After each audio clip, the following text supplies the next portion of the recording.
সামাজিক সহিংসতা কিন্তু অনেক বেড়েছে এবং সামাজিক সহিংসতা বাড়ার কারণে আপনি যেটাকে রুনিয়া মব জাস্টিস বলছেন, এইটা আসলে কতদিন চলতে পারে অথবা চলতে পারে কিনা, এবং এটা খুব অল্প তার সময়। থেকে বড় কথা হচ্ছে এই জিনিসটা আসলে কেন শুরু হয়েছে। সামাজিক এই যে সহিংসতা, অস্থিরতা তো কিন্তু আমাদের আগেও ছিল, কিন্তু হঠাৎ করে যে মব জাস্টিসের যে টার্মটা আসলে আমরা ব্যবহার করছি, এটা আমার নিজের মানে তৈরি না, এটা আমরা জানি যে ধরনের টার্ম আছে। তো এই বিষয়টা আসলে কেন হচ্ছে এবং এই বিষয়টাকে আসলে কিভাবে আমরা কন্ট্রোল করতে পারি, অথবা কিভাবে এই বিষয়টাকে আসলে আমরা আমাদের নিজেদেরকে সচেতন করতে পারি যে যখনই আমরা দেখব যে একসাথে অনেকগুলো মানুষ কাউকে অ্যাটাক করছে, আমরা আসলে তাকে কি সরাসরি যুক্ত হব নাকি আমরা ভাববো কি করবো। আসলে এটা তো আমাদের মধ্যে একজন যদি এক্সপার্টের সাথে আমরা এই বিষয়টা নিয়ে কথা বলতে পারি, তিনি হয়তো আমাদেরকে বেটার এই সাইকোলজিটা আসলে বোঝাতে পারবেন যে এই মুহূর্তে আমাদের কেন সোশ্যাল সাইকোলজিটার পেছনে কি।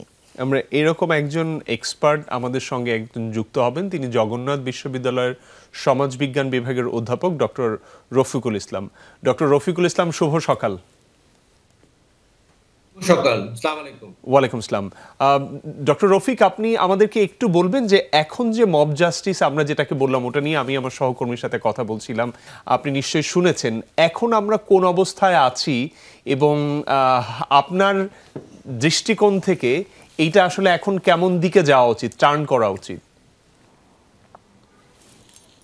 জি, ধন্যবাদ আপনাকে। দেখুন, আমি একটু ভিন্নভাবে শুরু করতে চাই।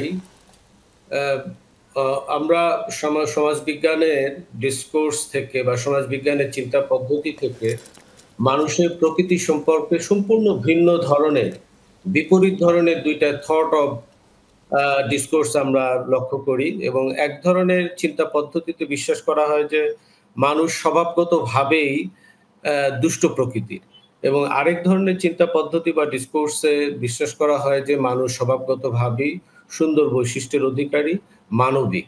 আমরা যদি দ্বিতীয় যে বৈশিষ্ট্য সেটিকে যদি আমরা ধরে নেই, তারপরে আমরা দেখব যে মানুষ যখন তার নিজের চাহিদা বা নিজের যে বিষয়গুলো সাথে সে সম্পৃক্ত হয়, তখন কিন্তু তার ওই ন্যায্যতার বিষয়টি ধরে রাখা তার জন্য কঠিন হয়ে যায়।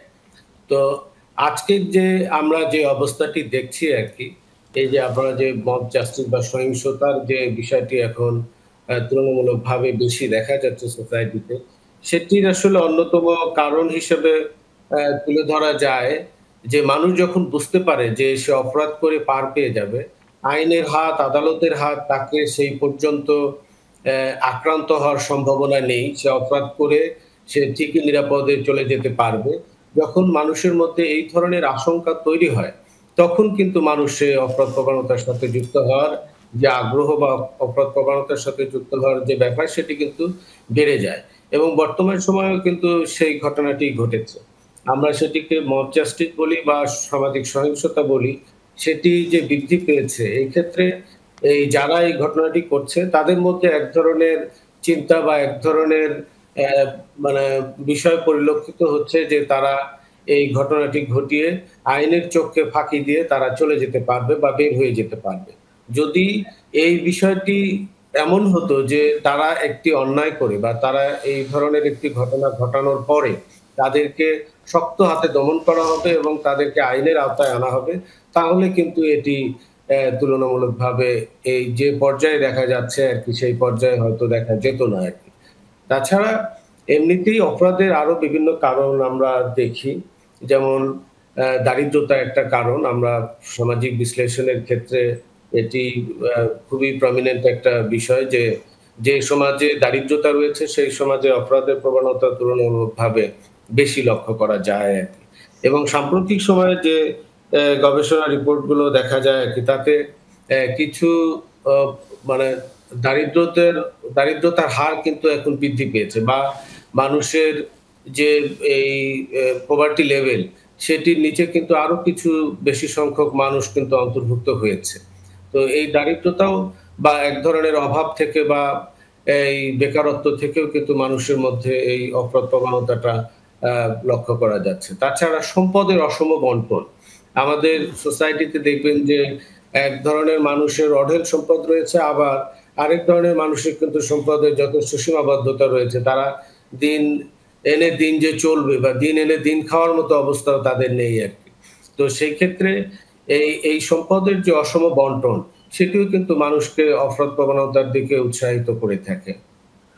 এখন আমরা যদি এই সমাজবিজ্ঞানে বা অপরাধ বিজ্ঞানে যে ধরনের মানে বিষয়গুলোকে মানে সামনে আনা হয় যে মানুষ মূলত হচ্ছে যে ২ ধরনের প্রেক্ষাপটে হলো অপরাধগুলো সংগঠিত করে থাকে। একটা কিন্তু ইচ্ছাকৃতভাবে এবং আরেকটা হচ্ছে যে অনিচ্ছাকৃতভাবে।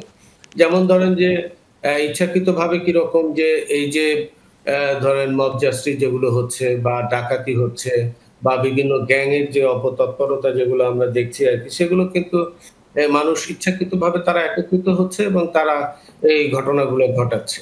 আর অনিচ্ছাকৃত কিরকম যে মানুষ এমনও দেখা যায় যে ২ বন্ধু মিলে ঝগড়া করছে, সেই ঝগড়াটা একসময় কিন্তু সেই মানে একেবারে হাতাহাতি মারামারির পর্যায়ে চলে যাচ্ছে আরকি। এটি অনিচ্ছাকৃতভাবে কিন্তু এই ধরনের অপরাধ প্রবণতা বা এই ধরনের অপরাধের ঘটনা আমাদের সোসাইটিতে ঘটছে আরকি। এবং ডক্টর রফিকুল ইসলাম, যদি আমি আপনাকে এখান থেকে একটা প্রশ্ন করি যে আসলে আমরা তো এখানে অনেকগুলো কারণ দেখতে পাচ্ছি। একটা হচ্ছে আইনের সুশাসনের উপর মানুষের আস্থাহীনতা, তার মধ্যে হচ্ছে অপরাধ করবার প্রবণতা, এবং তার পাশাপাশি আরেকটা বিষয় আছে, সেটা হচ্ছে আমাদের অর্থনৈতিক এবং সামাজিক প্রেক্ষাপট এবং দারিদ্রতা।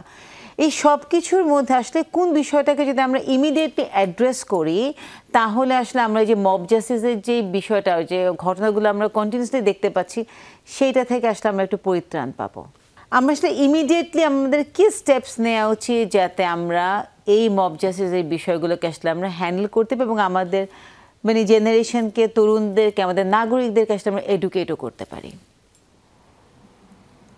জি, ধন্যবাদ।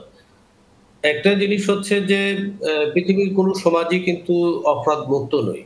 কম বেশি সব সমাজেই অপরাধ রয়েছে।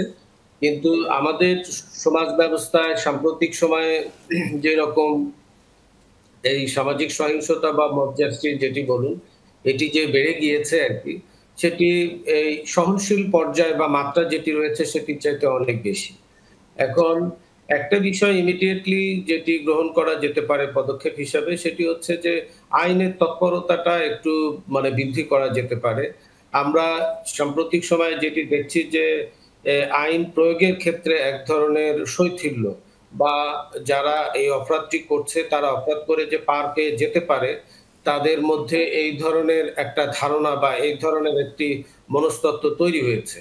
তো সেটি যদি তাদের এই তন্দ্রা ভঙ্গ হয় বা তারা যদি সেই চিন্তাটি করতে বাধ্য হয় যে আমরা এরকম একটি ঘটনা ঘটানোর পরে আইনের কাছে সোপর্দ করা হবে এবং তাদেরকে শাস্তির মুখামুখি করা হবে, তাহলে কিন্তু এই প্রবণতাটি ইমিডিয়েটলি কমানো সম্ভব।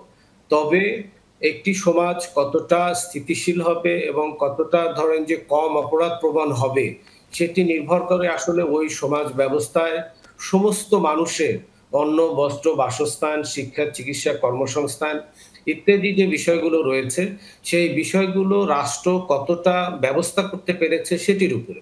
আপনি দেখবেন যে স্ক্যান্ডিনেভিয়ার যে দেশগুলো, সেখানে কিন্তু জেলখানা তুলে দেওয়া হচ্ছে। সেখানে অপরাধীর সংখ্যা নাই বললেই চলে।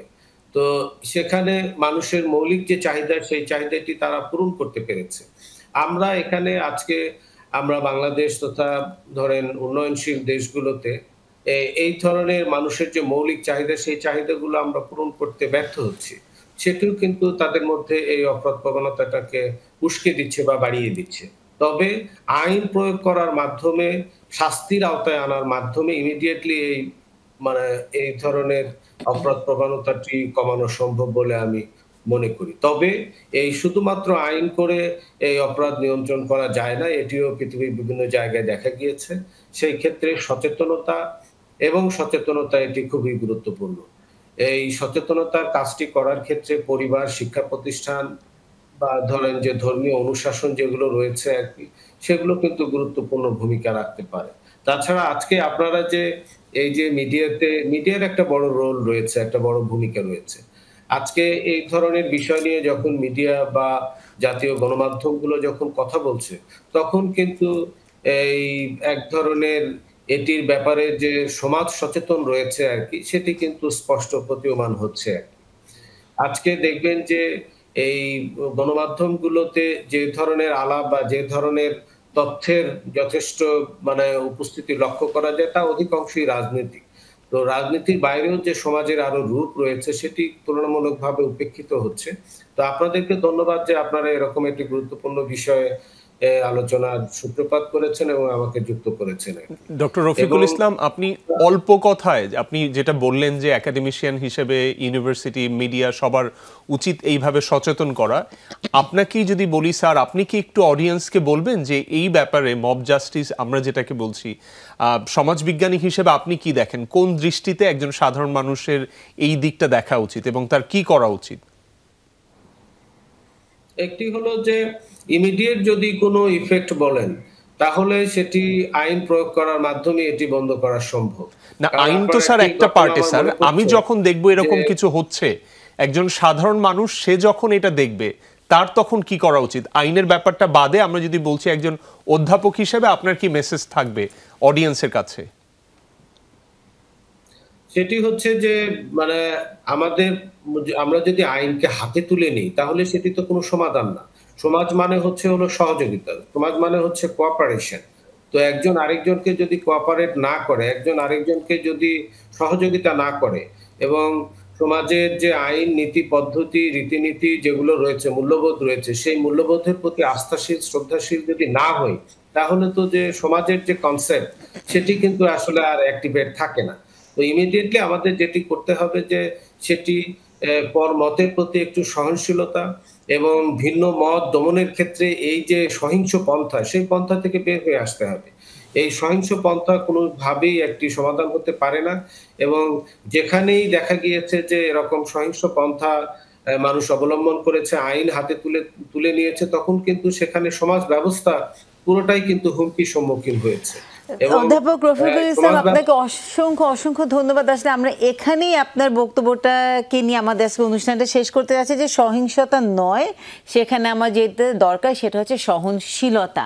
তো এই সহনশীলতার বার্তা আপনার কাছ থেকে নিয়ে আপনাকে অসংখ্য ধন্যবাদ আমাদের সাথে যুক্ত হবার জন্য এবং আমাদের কাছ থেকে যে মব জাস্টিস এবং মব মেন্টালিটি এবং কীভাবে এই অপরাধ প্রবণতাকে আসলে আমাদের কন্ট্রোল আমরা করতে পারি সেই বিষয়টা নিয়ে দর্শক আমরা যে কথা শুনলাম রফিকুল ইসলামের কাছ থেকে, ঠিক সেটা হয় না, সেটাকে ধরেই বলতে চাই যে যখনই দেখবেন যেটা আমরা দাঁড়াতে আসবে যে কোথাও যদি গন্ডগোল হয় ঝাঁপিয়ে পড়বেন না, চিন্তা করবেন যে এই কাজটা কি আপনার করার দরকার কি দরকার না। নিশ্চয়ই এরকম প্রত্যাশায় আমরা সকালে বাংলাদেশে একেবারে শেষ প্রান্তে চলে এসেছি। আপনার আজকের দিনটি অনেক সুন্দর হোক। সবাইকে আবারও শুভ সকাল।